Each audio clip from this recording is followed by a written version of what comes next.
We're going to talk a little bit about wilderness and how that plays a part in a young man's growth, and spiritually, physically, emotionally. And today we have Joey Jimenez, who is the director of RMR Backcountry here in Colorado Springs. Hundreds, thousands of hours in the woods, individually, but also leading groups of people specifically into that context and into that experience. So, Joey, great to have you this morning. And Joey, welcome to the garage. Lots of stories and conversations have happened in this place, so it's kind of special even to be filming it here with you. What is it about a man's heart that, wilderness, plays a key factor in kind of his spiritual and personal growth? Yeah. I think for every man that I know, I think there's a part of us that's just hardwired to explore, hardwired to figure out, like, what's my limit? Like, how far can I go? Right.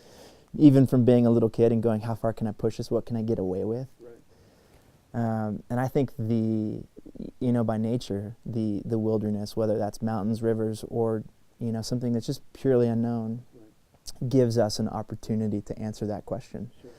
Of how far can I go? What can I get away with? The simple question of, do I have what it takes? Can I do this outside? Which is important. And so I think I would say the exploration piece, sure, of going, I want to see different things. I want to get off the beaten path. I want to see what I haven't seen. I think I'm so enamored sometimes by photos because my imagination runs wild, and I go, I want to see that, or I want to be there. I want to stand there. In the backcountry, mountains, whatever, the wilderness will expose weaknesses pretty quickly. And that could be incredibly intimidating and terrifying. Sure. But at the same time, it can show you, it can give you an opportunity to grow, right, as a man. And I think I think most men itch for that. It's not always great having your weaknesses exposed. Right. I don't think men love that. I don't think I itch publicly. Yes. Yeah, I don't think anybody says, sign me up for that. But at the same time, there is a piece of going, there's an area of strength that I need, or that I long for, right, that I haven't experienced, or that I may not be experiencing. And that's something that I am grateful that I've gotten experience in the mountains. Right. Having the mountains, having the wilderness as a teacher. But what's the risk for a young man if he doesn't engage wilderness? I think there's a lot at risk. And we're gonna come pretty close to a line of what is the wilderness. Mm-hmm. And there are folks who may never step outside, may never go on trail, may never step foot into a river or into the ocean, and that's completely fine. Wild doesn't have to mean the backcountry. Mm-hmm. The wilderness could be just something that's brand new. The wilderness could be something that's unfamiliar, kind of the terra incognita. It could be unfamiliar territory that's right in your backyard. But I think there's a lot at risk if we don't go, if we're not willing to step into that place of unknown, right, regardless of setting.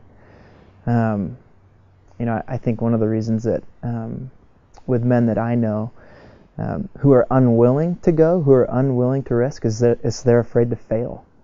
Mm-hmm. I see a lot of folks, and it's not uncommon for us on trail, where we see even the star athlete who does have a lot of experience, who is fit, who's afraid that, what if I'm exposed as a failure? Right. What if I'm exposed as not strong enough? Mm-hmm. Or what if I'm exposed as not being who I said I was, or not being, the person I've created this image as, or of.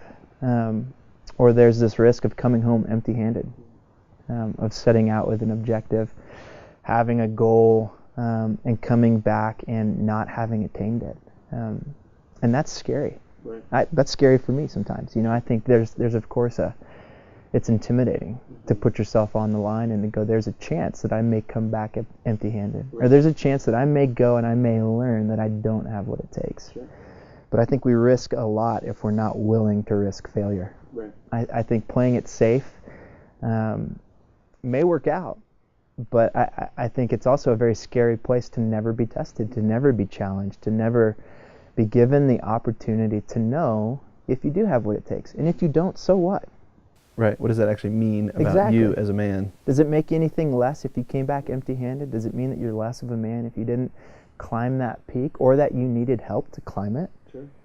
I think one of the, and I've been in that place. I've been in that place where I needed somebody to help me. Mm-hmm. But I learned something about myself, Right. and that in and of itself was valuable, you know? How does God specifically come for a man in the wilderness? Like specific stories of how that's kind of fleshed out? Yeah. You know, I think I am never more distracted than I am on a Monday.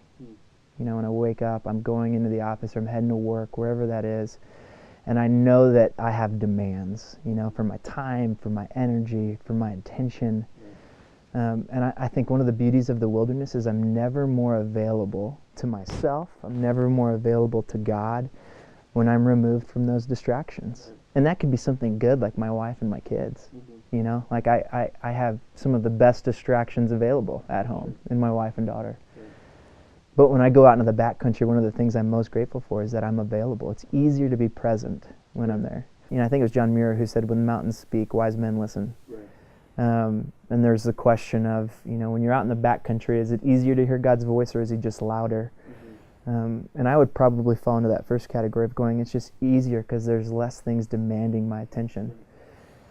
But I'm more available to what he's saying and what he's doing. And sometimes that's me looking back at, hey, I've been walking through this season. And maybe it's difficult, maybe it's good, and I just don't know how to process the good.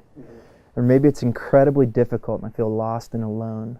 And I am finally in a place, because I have the space in the wilderness, to actually be alone and to listen.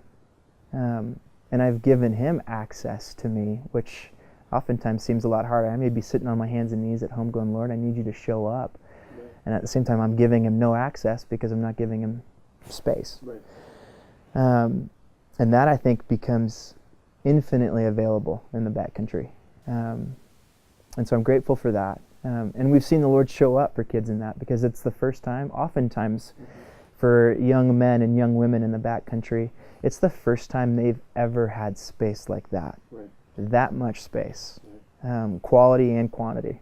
Of going, hey, there's nobody demanding my attention. And in fact, I've got folks who are setting me up to go and have alone time. And so it's reflective. I think it's a great opportunity to sit and again, like we were saying, to look back, but at the same time to go, that's a great opportunity for me to ask those questions of the Lord, of going, where are we going? Like, what do you have? What's over the next hill? Like, what's over this next horizon in my life? What are you doing? What are you stirring up that I'm not giving attention to because I'm so distracted with good things and sometimes with junk back at home? I think it's critical that we understand that God isn't just God in the mountains, but that he is the same God, whether I be off the grid someplace remote or whether I be at home on a Monday morning getting ready for work or getting ready for my commitments. And I want to be able to I want to have the same posture of availability, of being receptive, of being willing and available to listen. I want to have that same posture. It's easy in the mountains. I want to have that same posture when I'm at home, when I'm in community with other men and other women, when I'm at work, when I'm just going through the random mundane Wednesday.